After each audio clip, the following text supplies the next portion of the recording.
لو عشاق الفتة اللحمة بالخل والثوم هنعملها مع بعض بطريقة بسيطة وصحية جدا. ومعاكم سيمونة، ودوسي لايك ويلا نبدأ. وفي حلة على النار فيها مية مغلية هنزل بالبصل، وبعد كده هنزل باللحمة بتاعتي، هديهم غلوة كده، وبعد كده هبدأ اوطي عليه لغاية لما تستوي. بتاخد حوالي ساعة ونص. الفتة يعني عيش، والعيش انا هنا هحمصه. بصوا صوته وجماله. حمصته هنا في التوستر بتاعي، ممكن تحمصيه في فرن البوتاجاز يصيح اكتر مفهوش زيت. كده اللحمه استوت، شلتها كلها مع حبه شوربه وهحمرها في التوستر، هتاخد لون حلو جدا. ممكن تحمريها في الفرن البوتاجاز. بصوا اللون، شكلها روعه ولونها حلو من غير ولا نقطه سمنه. وفي طاسه على النار في معلقتين سمنه على معلقتين توم، هحط حبه خل على ربع كوبايه ميه، وطبعا فته يعني رز ابيض، فهغرف بقى الرز الابيض. ومعانا بقى شفت قرمشه العيش بجد وهمي. احط بقى معلقتين توم كده على حسب الرغبه، واحط بقى الشوربه بتاعتي، بجد ريحتها وهميه.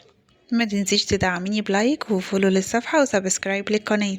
يلا بقى ندوق الجمال دوا ونحكم عليه. بجد طعمها وهمي وهمي، يا خرابي يا عرابي على جمالها. مستنية رأيكم.